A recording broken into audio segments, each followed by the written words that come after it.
انتظامی بنیاد کے اوپر پاکستان میں نئے صوبوں کا قیام وقت کی ضرورت ہے، نہیں کریں گے تو پاکستان کا نقصان ہوگا۔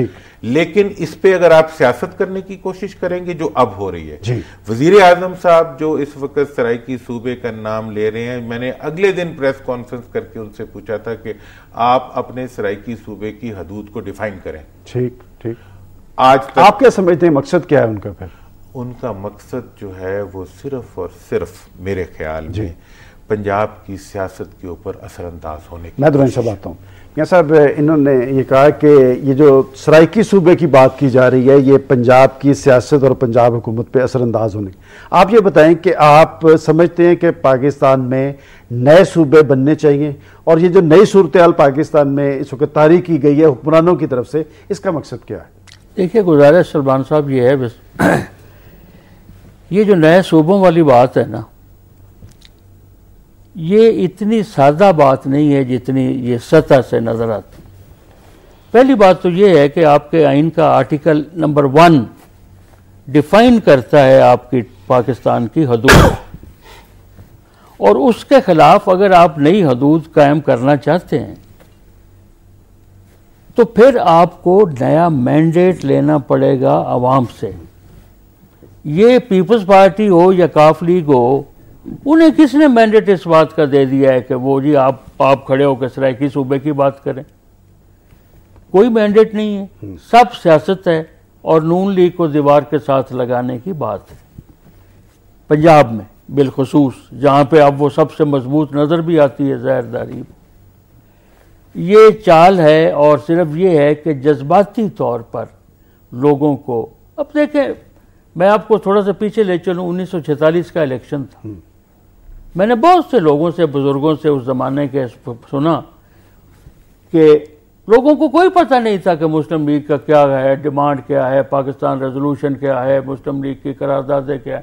وہ کہتے تھے جی پاکستان کا مطلب کیا، لا الہ الا اللہ، اور مسلم ہے تو مسلم لیگ میں آ، مطلب نعرے کے پیچھے لوگ لگ گئے، اور جذباتی طور پر لگ گئے، اور مسلم لیگ کو انہوں نے بھر دیا ووٹوں سے۔ یہی حال 1970 میں ہوا تھا، بھٹو صاحب کا نعرہ تھا، روٹی کپڑا اور مکان۔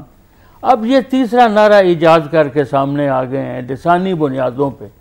میری گزارش یہ ہے کہ لسانی بنیادوں پہ، جیسے آپ نے پہلے حوالہ دیا تھا کہ خیبر پہلے کہا کہ جی پختونخوا، جب ایجیٹیشن ہوئی وہاں پہ کچھ ہزارے کے علاقے میں، اور میاں نواز شریف صاحب نے بھی اس کی مخالفت کی، تو ایک ٹانکا ساتھ لگا دیا خیبر کا، اس سے ہزارے والے مطمئن ہو گئے، کیونکہ خیبر بھی تو پختونخوا والے علاقے میں ہے، اس ٹانکے سے وہ لوگ تو مطمئن نہیں ہوئے۔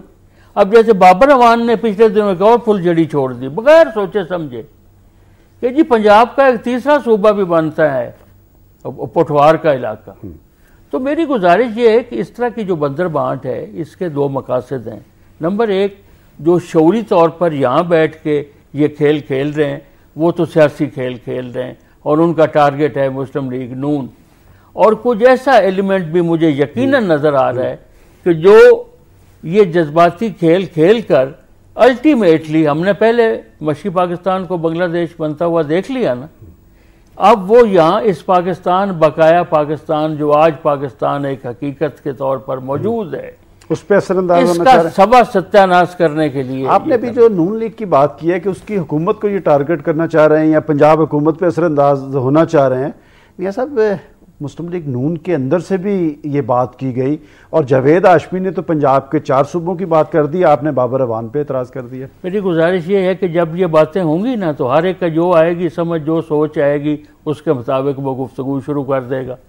سوال یہ ہے کہ لسانی بنیادوں پر 4تھا صوبہ جاوید ہاشمی صاحب کہاں بنانا چاہتے ہیں؟ بہرحال ان کی تجویز ایک آئی ہے، نہیں کون سا میں نے تو اسی لیے کہا نا کہ نون کے اندر سے بھی لسانی بنیادوں پہ آپ اثر انداز ہونا چاہ رہے ہیں پنجاب حکومت پہ۔ لسانی، میں کہتا ہوں کہ وہ اپنی کسی معصومیت میں اس کا شکار ہو رہے ہیں، یہ فریب کے جال میں پھنس گئے ہیں، وہ بھی مجھے نظر آتا ہے۔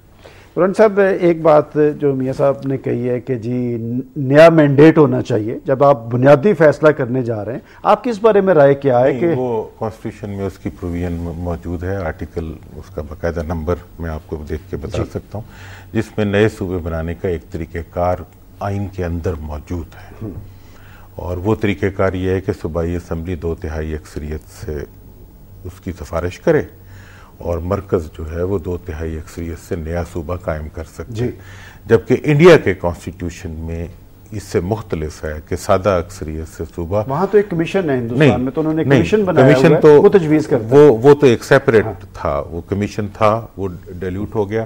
اس وقت یہ ہے کہ جب جو آئین کے اندر طریقہ موجود ہے وہ یہ ہے کہ سادہ اکثریت سے رسپیکٹو صوبائی اسمبلی ریزولوشن کر سکتی ہے اور نیشنل اسمبلی جو ہے وہ سادہ اکثریت سے اس صوبے کے قیام کو وہ کر سکتی ہے، ایگزیکیوٹ کر سکتی ہے، یہ وہاں کا ہے۔ اس پہ میرا یہ خیال نہیں ہے کہ نئے صوبے بننا جو ہے وہ کوئی پاکستان کی سالمیت کو کوئی خطرہ ہے، میرا اس سے اتفاق نہیں، لیکن میں یہ سمجھتا ہوں بنیادی طور پہ کہ پوری دنیا میں، انڈیا میں 12 صوبے تھے، آج 29 ہیں، ایران میں 12 تھے، آج 32 ہیں، ترکی میں 30 تھے، آج 83 ہیں، اور ایران کی آبادی پنجاب سے آدھی ہے۔ ایک چھوٹی سی بات ہمارے ناظرین کے لیے، آپ خود ماضی میں حکومت کا حصہ رہے اور بڑے اہم وزیر تھے آپ، اس دور میں بھی آپ نے اس کے لیے کوئی تگدو کی؟ اور احساس محرومی جو وہاں تھا اس وقت اس کی بات کی نہیں؟ اس وقت میں نے نہیں کی، اور میں اپنے علاقے میں سے اس طرح کٹا ہوا بھی تھا، وہاں کبھی میں نے الیکشن بھی نہیں لڑا، لیکن بات ایک چھوٹی سی بریک لے لیں، اسی سے ہم بات ضرور۔ ناظرین یہاں لیتے ایک وقفہ، ہمارے ساتھ رہیے۔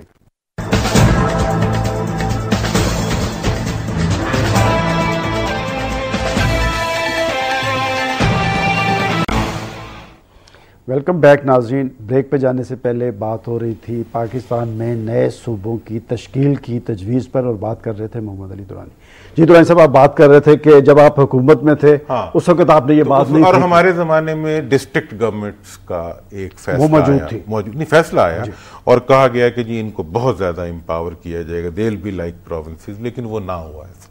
جو ہی منتخب حکومتیں آئیں انہوں نے کلرک کی ٹرانسفر بھی اپنے ذمہ کر لی، تو وہ جو نتیجہ اب اس کا، اس وقت جب میں حالات کو دیکھتا ہوں تو میں یہ سمجھتا ہوں کہ پاکستان کے اندر نئے صوبے بننے چاہیے، لیکن جب تک بہاولپور صوبہ بحال نہیں ہوتا اس وقت تک کوئی نیا صوبہ قانونی طور پہ نہیں بن سکتا۔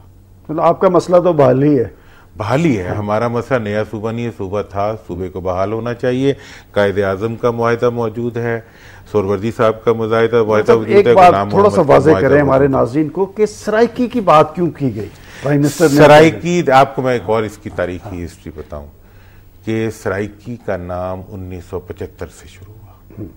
70 میں جب الیکشن ہوئے تو بہاولپور میں بہاولپور صوبے کی تحریک چلی، بالکل، اور اس کے نتیجے میں پیپلز پارٹی کے لیے ایک جزیرہ بن گیا بہاولپور، جہاں پہ پیپلز پارٹی ہار گئی اور پورے پنجاب میں سویپ کر گئی۔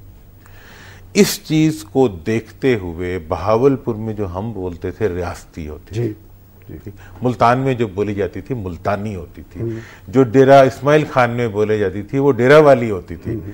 اس کے بعد باقاعدہ سپانسرڈ کانفرنسیں ہوئی جن کے اندر سرائکی کا لفظ متعارف کرایا گیا۔ سرائکی کا اپنا بیک گراؤنڈ ہے، بڑی پرانی زبان ہے، لیکن مقصد یہ تھا کہ یہ جو بہاولپور صوبے کی موومنٹ ہے جو اینٹائی پیپلز پارٹی ہے اس کو کیا جائے۔ اور دوسرا پہلو سلمان صاحب اس کو ذرا غور سے سنیں کہ مشرقی پاکستان کو ہم نے اپنے سے کاٹ دیا چونکہ وہاں وڈیرے نہیں تھے۔ سب سے بڑا قصور مشرقی پاکستان کا یہ تھا کہ وہاں وڈیرے نہیں تھے، ان کی اکثریت تھی۔ پورے پاکستان کے اندر ایک صوبہ اور ایسا موجود تھا جس میں وڈیرے نہیں تھے، 80% مڈل کلاس کے لوگ تھے، وہ تھا آپ کا بہاولپور صوبہ۔ جب مشرقی پاکستان کو کاٹا گیا، بین ہی اسی وقت پرانے معاہدوں کو روکتے ہوئے ایک مارشل لا آرڈیننس کے ذریعے بہاولپور کو پنجاب کا حصہ بنا دیا گیا۔ اب دیکھیں تاریخ کیسے اپنے آپ کو دہراتی ہے۔ آج بہاولپور سے تحریک شروع، ہزارہ سے بھی پہلے، مطلب وہاں تو بہت بڑے بڑے ایکٹیویٹیز اس وقت، وہاں تحریک شروع ہوئی صوبے کی بحالی کی۔ ملتان اس وقت بالکل خاموش تھا، کچھ نہیں تھا، سرائکی صوبہ، دیسی صوبہ، ولایتی صوبہ کچھ نہیں تھا۔ جو ہی انہیں محسوس ہوا کہ بہاولپور صوبے کی بات بڑھی ہے اور اس کے اندر تو پاکستانیت ہے، یہ تو پاکستان کا جھنڈا لے کے بہاولپور صوبے کی بحالی کی تحریک چلا رہے ہیں، یہ تو قائد اعظم کی فوٹو لے کے بحالی کی تحریک چلا رہے ہیں، یہ تو قائد اعظم کے معاہدے پہ عمل درآمد کی بات کریں، وہ جو میاں صاحب نے بھی پھر وہی بات اثر انداز ہونے کی کوشش ہے، فوراً جو ہے ڈی جی خان ملتان ادھر کے وڈیرے ایکٹیویٹ ہوتے ہیں۔ درانی صاحب پاکستان کے چیف ایگزیکٹو پرائم منسٹر یوسف رضا گیلانی پیپلز پارٹی یوسف رضا گیلانی صاحب جن کی پی ایچ ڈی کرپشن میں ہو گئی ہے، اس کے بعد انہوں نے لسانیت میں اپنی پی ایچ ڈی کر لی۔ آپ اچھا میاں صاحب ایک اور بات جو نئے صوبوں کے حوالے سے کی جاتی ہے کہ اگر آپ کی منتخب حکومتیں عوام کو ڈیلیور کر رہی ہوتی تو یہ احساس محرومی نہ ہوتا، نئے صوبوں کی بات نہ ہوتی، اس پہ آپ کا کیا ویو ہے؟ یہ نئے صوبے اور احساس محرومی کا ٹانکا بھی میں سمجھتا ہوں ایسے ہی آپ لوگ لگا دیتے ہیں، پھر آپ یہ سیاست کرنا تفریح سیاست ہے یہ ساری؟ جی پھر یہ ساری سیاست ہے اور کیا ہے؟ تو پھر آپ میری گزارش سن لیں نا، احساس محرومی کا علاج اگر آپ صوبہ بنا دیں، ڈیرہ اسماعیل خان سے لے کر اور رحیم یار خان کو بھی اب وہ لے آئیں اپنے جال میں ان کی مرضی کے ان کی خواہشات کے خلاف، اور راجن پور تک اور سارا بنا دیں صوبہ، یہ سارے محرومی ختم ہو جائے گی۔ مسئلہ صرف یہ ہے کہ انتظامی لفظ جو استعمال کیا جا رہا ہے جی وہ ایسا لفظ ہے جو ہر ایک کو نظر آتا ہے، بھی بات تو ٹھیک ہے، لیکن اس کی آڑ میں بھی شکار سیاسی کھیلا جا رہا ہے۔ مطلب ہے کہ انتظامی، میری بات سن لیں، آپ ضرورت محسوس کرتے ہیں کیا نئے صوبوں کی؟ نئے صوبوں کی میں ضرورت بالکل نہیں محسوس کرتا، لیکن میں اس بات کی ضرورت محسوس ضرور کرتا ہوں، جیسے درانی صاحب نے فرمایا کہ مشرف کے وقت میں یہ وعدہ کیا تھا کہ ڈسٹرکٹ گورنمنٹس بنا رہے ہیں، ان کو تمام اختیارات جو عوام کو ضرورت ہے وہ منتقل ان کے اضلاع میں ہو جائیں گے، اور ان کے مسائل اور مصیبتیں اور بے حد جو دھکے کھانے پڑتے ہیں انہیں بورڈ آف ریونیو لاہور میں اور سول سیکریٹریٹ میں، وہ بچ جائیں گے۔ وہ نہیں ہوا۔ اگر آپ آج یہ نئے صوبے انتظامی لحاظ سے ایک وقت آنا ہے جب ضروری ہو جانے ہیں، تو پھر ایک کام تو آپ کریں نا، ڈسٹرکٹ گورنمنٹ سسٹم بنا دیں۔ میری بات سن لیں نا، وہ بھی کمشنری بنا رہے ہیں۔ پہلے تو گورنمنٹ یہ سسٹم بنائے نا کہ اختیارات کی منتقلی لاہور سے میکسیمم ہو جائے علاقوں تک۔ تو یہ میاں عطا مانیکا صاحب کہتے کیوں نہیں اپنے دوستوں کو؟ کون دوست؟ آپ کے جو جن کے آپ اتحادی ہیں، جن کے آپ نے حکومت کو کھڑا کرنے میں بنیادی رول ادا کیا تھا۔ آپ نے پچھلے دنوں میرا ایک بیان اپنی اخبار میں شاید نہیں دیکھا، جس میں میں نے تھوڑا سا تبصرہ کیا تھا مسلم لیگ کا الیکشن کے موقع پہ جو تقاریر ہوئی تھی، اس میں خادم اعلیٰ پنجاب نے کہا تھا کہ میں تو نہ تینوں میں نہ تیرہ میں تو خادم اعلیٰ ہوں۔ تو میں نے کہا تھا کہ انہوں نے شاید ضرورت سے زیادہ کثر نفسی سے کام لیتے ہوئے یا جوش خطابت میں یہ فرما دیا ہے، ورنہ خادم اعلیٰ پنجاب ہے وہ تین بھی وہ ہیں، تیرہ بھی وہ ہیں۔ یہ تین میں نہ تیرہ میں تو ہم لوگ ہیں، ایک طرف ہم جانا نہیں چاہتے، دوسرے طرف والے ہمیں بلاتے نہیں ہیں۔ میں سب صحیح بتائیں، دیکھیں تھوڑا سی رہنمائی ہمارے ناظرین کی کریں کہ جو مینڈیٹ پاکستان کی سیاسی جماعتوں کو عوام نے دیا تھا اس میں کوئی پیش رفت ہوئی، کوئی ان کا مسئلہ آپ نے حل کیا سیاسی جماعتوں نے؟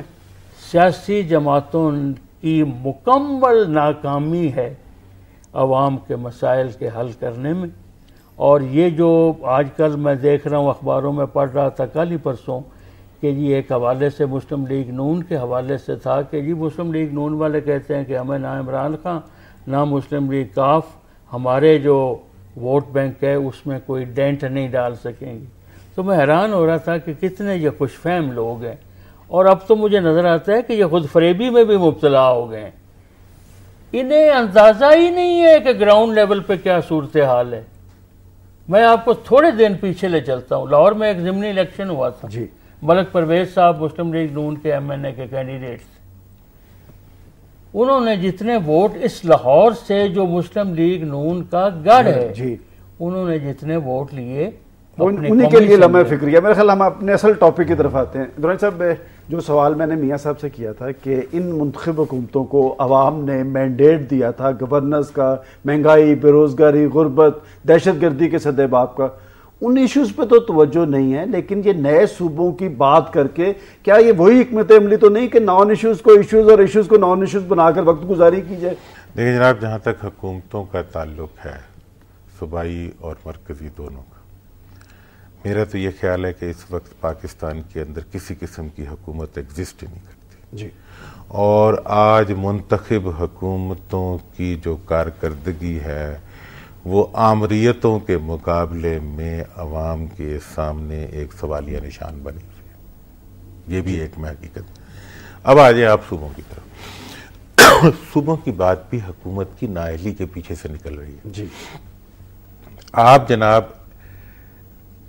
پی ایف سی ایوارڈ اٹھا لیں پنجاب کا اس سال کا، ایک بریک لے لیں اور اسی پہ ہم بات چلیں۔ یہ ذرا جو کہ یہ پوائنٹ بہت وہ ناظرین یہاں لیتے ایک بریک، ہمارے ساتھ رہیے۔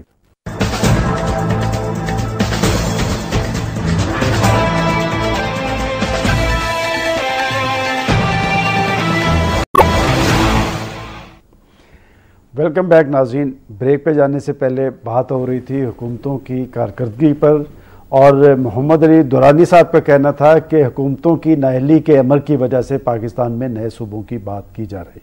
جی دورانی صاحب۔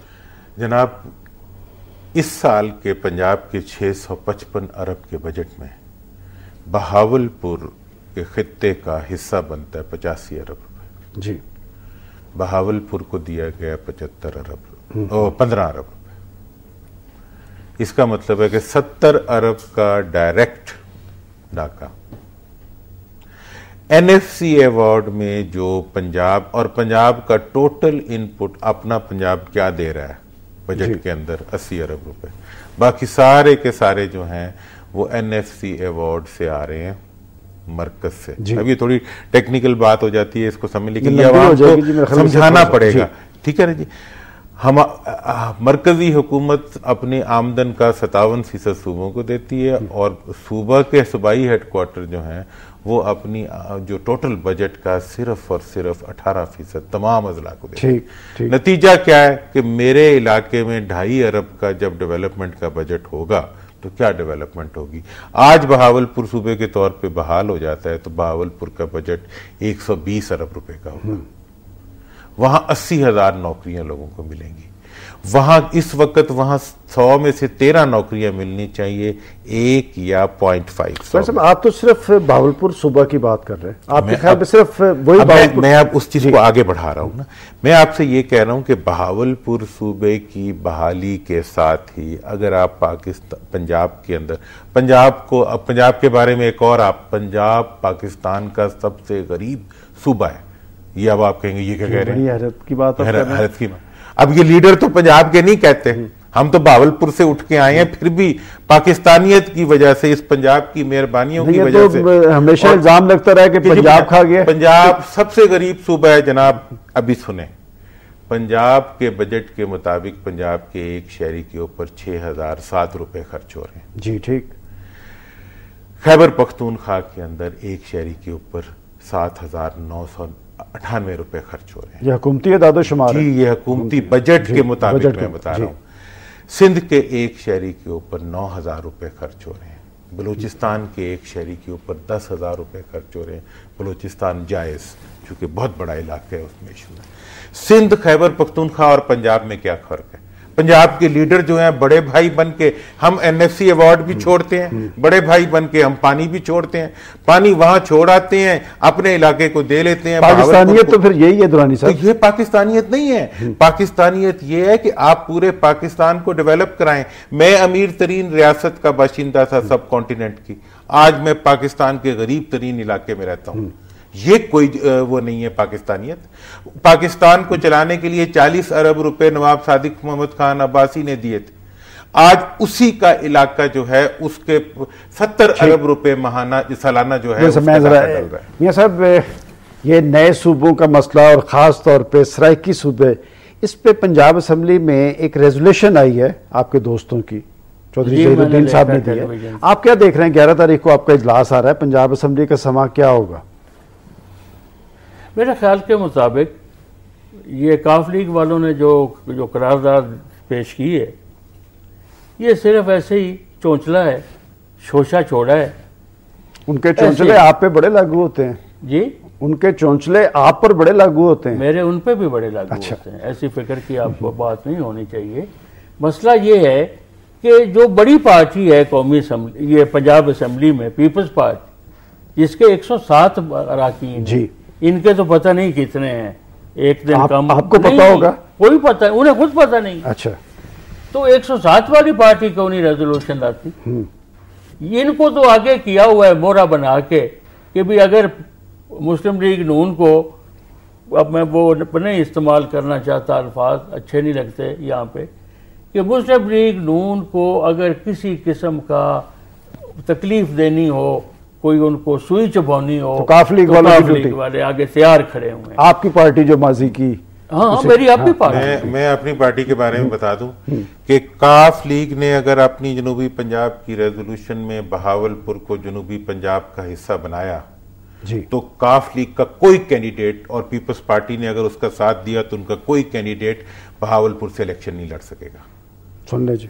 یہ میں صحیح ہے، یہ درانی صاحب نے بڑا صحیح کہا. میں نے چونکہ خود 70 کا الیکشن لڑا ہے، مجھے بہاولپور کی جو تحریک تھی اس کے کینڈیڈیٹس کے ناموں کا بھی بہت سو کا پتہ ہے، جو وہاں جیت گئے تھے بہاولپور میں، اس بنیاد پہ کہ صوبہ بحال کرو بہاولپور کا، اس تحریک کی بنیاد. اس میں صرف یہ بتا دیں کہ یہ جو پنجاب اسمبلی میں ریزولوشن لائی گئی ہے، ریزولوشن ایک سنجیدہ موو ہوتی ہے. نہیں، کوئی سنجیدہ نہیں، یہ سنجیدہ اتنے ہیں، یہ سنجیدگی نہیں ان کی کوئی. سلمان صاحب، انہوں نے پچھلے دنوں جو بلایا تھا جولائی میں ایک دن کا وہ جو اجلاس ہوا تھا ان کی ریکوزیشن پہ، انہوں نے کورم ہی نہیں پورا کیا، اجلاس ختم کر دیا گیا. اتنے سنجیدہ ہیں. آپ کے خیال میں وہ اس حوالے سے سنجیدہ نہیں، انہوں نے صرف خانہ پوری کی، خانہ پوری شوشہ چھوڑا ہے. یہ جناب بالکل ایک ایسی ناعاقبت اندیشانہ سیاست ہے جس میں پنجابی کا لفظ ہوتا ہے گھروں کار گوایا. جی ٹھیک ہے نا، تو یہ گھروں کار گوانے، باہر سے جو ہوگا وہ الگ ہوگا. بات اتنی سی ہے جناب کہ اگر آپ ایک طرف وزیر اعظم صاحب بات کر رہے ہیں سرائکی صوبے کی، میں نے وزیر اعظم کو کہا آپ وزیر اعظم ہیں، کوئی ذمہ داری کی بات کریں. جی ٹھیک. وزیر اعظم کا یہ حق نہیں ہوتا کہ وہ جو منہ میں آئے بول دے، اور وزیر اعظم کے انہی بیانات کے نتیجے میں کراچی میں جو ہے فسادات شروع ہوئے، اور وہاں پہ بھی جو ہے دیواروں پہ اس کا ذمہ دار وزیر اعظم کا یہ غیر ذمہ دارانہ رویہ ہے جو انہوں نے پاکستان کے وزیر اعظم ہونے کے باوجود. اور میں نے صدر زرداری صاحب سے یہ درخواست کی تھی کہ بینگ پریزیڈنٹ وہ پرائم منسٹر کی اس غیر ذمہ داری کا نوٹس لے. لیکن دراصل صاحب میرا بھی ایک سوال ہے، آپ نے صدر صاحب کی بات کی ہے. دوسرا جہاں تک سوال ہے، ایک منٹ میں بات کرتا ہوں. وہاں وہ کہہ رہے ہیں سرائکی صوبہ، یہاں یہ کہہ رہے ہیں جنوبی پنجاب. جی، نہ وہ ڈیفائن کر رہا ہے کہ ٹیریٹریز کیا ہے، نہ یہ ٹیریٹریز کو ڈیفائن کر رہے ہیں. لیکن اس کا مطلب ڈرامہ کر رہے ہیں. ٹھیک ہے دراصل آپ نے بھی صدر صاحب کی بات کی کہ آپ نے ان سے مطالبہ کیا ہے، کیا صدر مملکت جو وفاق کی علامت ہے انہیں اس طرح کی کسی موو کا میں فریق بننا چاہیے؟ انہیں دیکھیں جی، فریق تو وزیر اعظم کو نہیں بننا چاہیے، کو جا کے پریزیڈنٹ بنے. اور اس سارے سین کا میں ان کو بہت ہی سیریسلی یہ بات کہہ رہا ہوں کہ میں نے جو بات شروع کی تھی وہ بہاولپور صوبے کی بحالی کی تھی. نئے صوبوں کے قیام کے لیے میں نے کہا تھا کہ اس کے لیے نیشنل کنسنسس پیدا ہونا چاہیے. نیشنل کنسنسس کے لیے آپ کو پارلیمنٹ کی کمیٹی بنانی چاہیے جو نئے صوبوں کے قیام کے اوپر غور کرنے کے بعد اپنی پرپوزلز دے اور اس کے مطابق پھر نئے صوبے بننے کا عمل شروع. میاں صاحب یہ جو کچھ کیا جا رہا ہے، آپ بھی یہ کہہ رہے ہیں کہ یہ غیر سنجیدگی کا مظاہرہ ہے، پنجاب حکومت پہ اثر انداز ہونے کی کوشش ہے، کیا یہ سب کچھ جو ہے یہ نئے انتخابات کی تیاری تو نہیں ہے؟ یہی تو آپ کو عرض کر رہا ہوں، اگلے الیکشن کو ملحوظ رکھ کے سامنے رکھ کر سارا یہ ٹوپی ڈرامہ کیا جا رہا ہے. اگر اگلے الیکشن جہاں تک درانی صاحب کی بات کا تعلق ہے بہاولپور کے بارے میں، بہاولپور کے صوبے کی حیثیت کو بحال کرنا جو ہے اس میں نہ لسانیت ہے، نہ اس میں انتظامی امور کا ملدخل ہے، صرف ان معاہدات کا ذکر ہے جو وقتاً فوقتاً حضرت قائد اعظم سے لے کر پاکستان کے مختلف اکابرین نے ریاست بہاولپور سے کی ہے. صاحب ایک اور بات، کچھ ایسی رپورٹس بھی اخبار میڈیا کے ذریعے آئیں کہ کچھ بیرونی ادارے، مالیاتی ادارے پاکستان میں گورننس کو یقینی بنانے کے لیے نئے صوبوں کی انہوں نے تجویز دی ہے اور اس کے لیے اس کمپین کے لیے انہوں نے فنڈز بھی رکھے ہیں. کیا یہ بات درست ہے؟ دیکھیں جناب، نئے صوبے بننا اور نئے صوبوں کے لیے غیر ملکی، اللہ کرے کہ کوئی غیر ملکی پاکستان کی، ابھی تک تو ڈرون ہی غیر ملکوں سے ہمیں ملتے رہے ہیں، اب کوئی اور ڈرون نہ ہو تو ڈرونوں کا تو ان کے علاوہ وہاں سے کوئی خیر نہ رکھے، نہ کوئی آپ کے دور کا تو نہ وہی لیکن چلا آ رہا ہے ابھی ماشاءاللہ. لیکن ایک بات میں آپ نے الیکشن کی بات کی، جس وہ کہتے ہیں نا ہوئے تم دوست جس کے دشمن اس کا آسماں کیوں. گیلانی صاحب نے سرائکی صوبے کا یہ کٹا کھول کے انہوں نے پیپلز پارٹی کے لیے پنجاب میں شکست کے دروازے کھول دیے. بہاولپور میں 100% شکست ملے گی اگر گیلانی فارمولے پہ عمل کیا گیا. میلسی، وہاڑی اور جو ملتان، ڈی جی خان، یہاں کے وہ تمام لوگ جو نان سرائکیز ہیں وہ یہ سمجھیں گے کہ ان کے خلاف یہ اقدام اٹھایا جا رہا ہے، اور باقی پورے پنجاب کو بھی یہ میسج ملے گا. ہاں ناظرین یہاں لیتے ہیں ایک بریک، ہمارے ساتھ رہیے.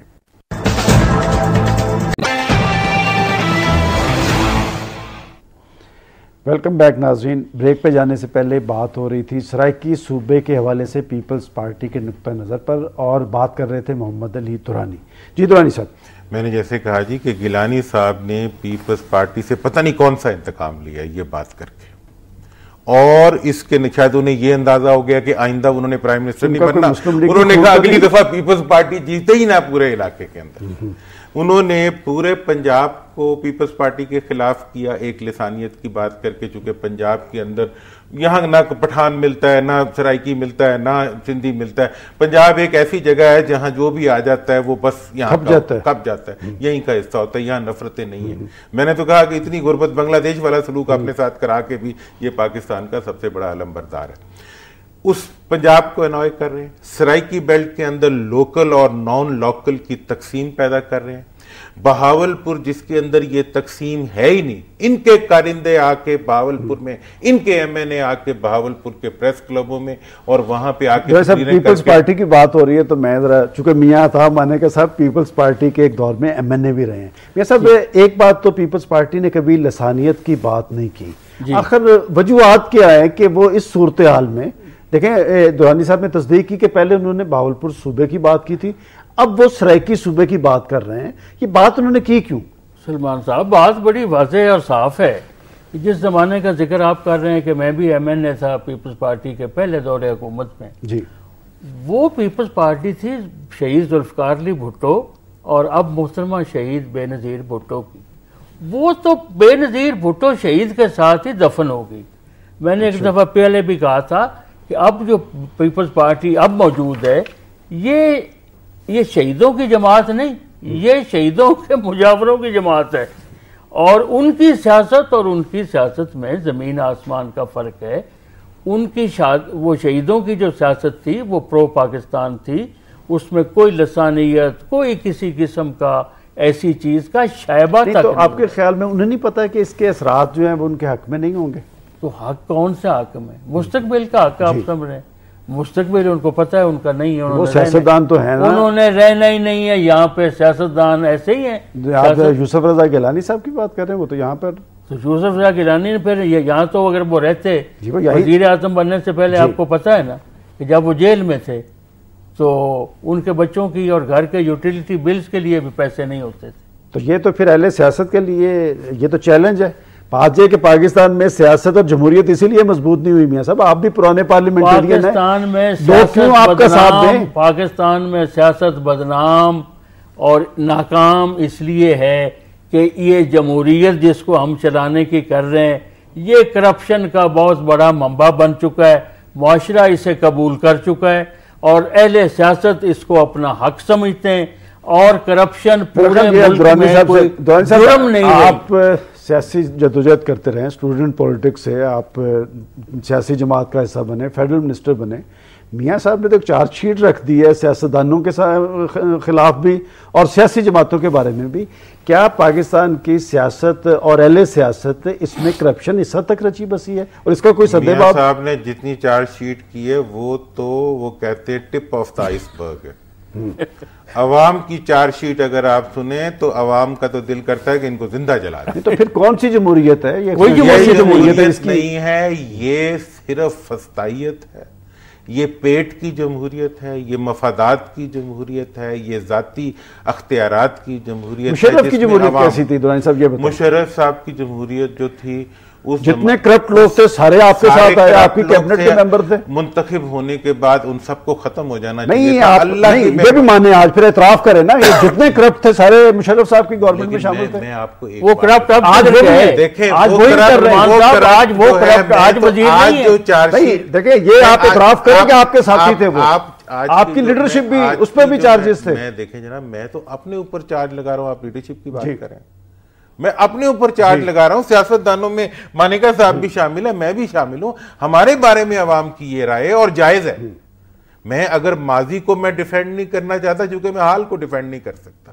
میں نہ پارٹیوں کو ڈیفینڈ کر سکتا ہوں, نہ بچہ پال سکیموں کو ڈیفینڈ کر سکتا ہوں جو پارٹیوں میں چل رہی ہیں, نہ رشتہ دار پال سکیموں کو میں ڈیفینڈ کر سکتا ہوں, نہ ان کی کرپشن کو ڈیفینڈ کر سکتا ہوں, نہ ان کی چوری کو ڈیفینڈ کر سکتا ہوں, نہ ان کی عوام سے لا تعلقی کو. پھر ایسی جمہوریت کا مستقبل کیا ہے؟ کوئی مستقبل نہیں. تو پھر جائیں گے کہاں ہم؟ جائیں گے ملک تو بنا ہی جمہوریت کی بنیاد پہ. کوئی نظام ڈھونڈنا پڑے گا. دیکھیں عام آدمی کا مسئلہ کیا ہے, حکمرانوں کے ایشوز اور ہیں, عام آدمی کے مسائل اور ہیں, ایشوز ہی اور ہیں. اس کو غرض نہیں کہ اوپر کوئی بادشاہ بیٹھا ہے یا کوئی جعلی جمہوری وہ صدر بیٹھا ہے, وزیر اعظم بیٹھا ہے, یا کوئی ڈکٹیٹر فوجی بیٹھ گیا ہے. بھائی اس کو تو اپنے مسائل سے غرض ہے, اس کو روزی روٹی سے غرض ہے, اس کو امن و امان سے غرض ہے, اس کو اپنے گھر کے اندھیروں سے غرض ہے. کہاں یہی رہے. ماضی میں فوجی ڈکٹیٹرشپ تھی, اب جمہوریت ہے. دیکھیں میں نے سیاسی جماعتوں میں آپ نے کیا دیکھا ہے, میری اتنی بیزاری اب بڑھ چکی سیاسی اور سیاست سے کہ میں تو کہتا ہوں کہ آج کی بجائے میری کل آج جان. آپ ریٹائرمنٹ تو نہیں لے رہے؟ نہیں ریٹائرمنٹ نہیں, میں بیزار ہو کے میں اس گند میں رہنا ہی نہیں چاہتا. جہاں اپنے سیاسی جماعتوں کو ایسا بنا لیا ہے جیسے کوئی عقیدے کے گرو یا کوئی بزرگ کے گرد ایک حلقہ غلامہ ہوتا ہے. حلقہ غلامہ میرا مطلب کیا مذاق ہے, یہ سیاست ہے کہ آپ نے ہر ایک سیاسی قائد کو داتا گنج بخش بنا لیا. اچھا, ایک چیز جو پوزیٹیو ایک سائن لوگوں کے ہاں تھا وہ پاکستان کی عدلیہ تھی کہ لوگوں نے, سول سوسائٹی نے, وکلا نے, آپ کے دور میں یہ سلسلہ شروع ہوا تھا, لوگ باہر نکلے, عدلیہ آزاد ہو گئی. اب یہ کیسی جمہوری حکومت ہے کہ وہ عدالتی فیصلے ماننے سے بھی انکاری ہے؟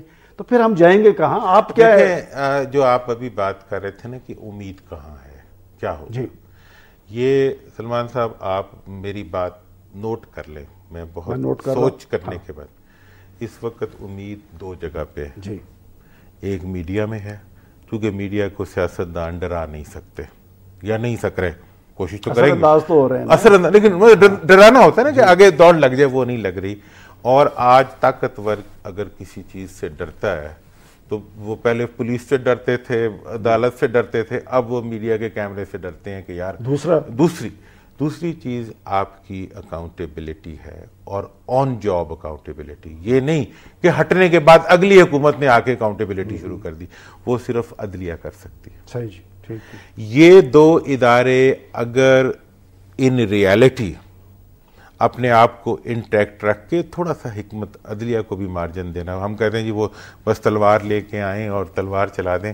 دنیا کی تاریخ میں عدلیہ کو بھی حکمت سے چلنا پڑتا ہے. تو اس لیے یہ دو ادارے ایسے ہیں کہ جس میڈیا نے صبح کے پہاڑ جتنے بڑے لیڈروں کے بتوں کو شام کو اس کی ایک سٹیٹمنٹ جو ہے ریت بنا کے عوام کے پاؤں میں بکھیر دیتی ہے. یہ پہلے کبھی نہیں ہوتا تھا. 24 گھنٹے بعد خبر آتی تھی اور ایک کالم کی ہوتی تھی. اب عدالتی فیصلوں پہ ان کے فرشتوں کو بھی کرنا پڑے گا عمل درآمد, ٹھیک ہے نا جی. اور یہ بے عزت ہو کے کریں گے, باعزت ہو کے نہیں کریں گے, بے عزت ہو کے کریں گے. یہ صرف it's a matter of time. میرا صاحب آخری کوشچن میرا آپ سے ہے. دیکھیں عوام کو توقعات عدلیہ سے تھیں, اور دورانی صاحب نے بھی واضح کر دیا کہ فیصلوں پہ عمل درآمد ہوگا. جو عام آدمی کو عدل و انصاف کی توقع تھی وہ کب پوری ہوگی؟ وہ بدقسمتی ہے کہ ابھی تک تو پوری نہیں ہوئی. اور جو کچھ میرا تجربہ ہے پچھلے 40 سال سے, یہ جو نچلے لیول پہ عدلیہ ہے, اب بڑے افسوس کے ساتھ میں آپ کو یہ کہتا ہوں کہ اگلے دن میرے پاس ایک تحصیل ہیڈ کوارٹر کے 2-4 وکیل دوست آئے. باتوں میں ذکر ہو گیا کہ یار آپ کے ججوں کی تنخواہیں اتنی بڑھ گئی ہیں کہ تصور نہیں تھا.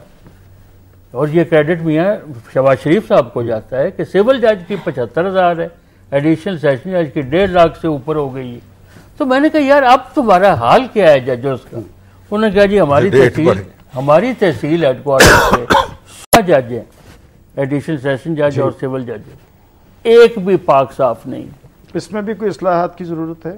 بالکل ہے، اس کے بغیر تو کام چلے گا نہیں۔ اور یہ جو نارمل ہمارا روٹین کا طریقہ کار ہے نا کہ جی آپ آئیں، مدعی آئے، شہادتیں آئیں، گواہ آئیں، برآمدگی ہو، اس سے تو یہ مسئلہ حل کبھی نہیں ہو سکتا۔ میں آخر میں آپ سے صرف یہ عرض کروں گا کہ تمام جو مسائل جن کا ہم نے آج ذکر کیا ہے اور عوام کے جو مسائل ہیں وہ اس وقت تک حل نہیں ہوں گے جب تک آپ اس پہ عمل نہیں کریں گے کہ بدلو یہ نظام زرداری، کہہ دو یہ سیاست دانوں سے، یہ مسئلے حل ہونے کے نہیں کاغذ پہ چھپے اعلانوں سے۔ زرداری نظام کا تشریح آپ اپنی محمد علی درانی صاحب، میاں عطا محمد مانیکا صاحب، آپ کا بہت بہت شکریہ۔ ناظرین، آپ نے ہمارے دونوں مہمانوں کے خیالات سن لیے۔ موضوع تھا نئے صوبوں کی تشکیل پر، اور اتفاق رائے اس بات پہ ہے کہ پاکستان میں لسانیت کی بنیاد پر صوبوں کی تشکیل ملکی بقا اور سلامتی کے خلاف ایک بڑی سازش ہے۔ البتہ گورننس کو یقینی بنانے کے لیے انتظامی بنیادوں پر صوبوں کی تشکیل ہونی چاہیے اور اس کے لیے لازمی کوئی فارمولہ طے ہونا چاہیے۔ ایک اور اہم بات، پاکستان میں جاری مایوسی کی صورتحال میں دونوں رہنماؤں کا یہ خیال تھا کہ پاکستان کا عدلیہ اور پاکستان کا میڈیا روشنی کی کرن ہے، اور پاکستان کا عدلیہ اور میڈیا اپنے اس کردار کو بروئے کار لا کر پاکستان کو مقاصد کی تکمیل میں معاون بن سکتا ہے۔ انہی الفاظ کے ساتھ اپنے میزبان سلمان غنی کو اجازت دیں۔ خدا حافظ۔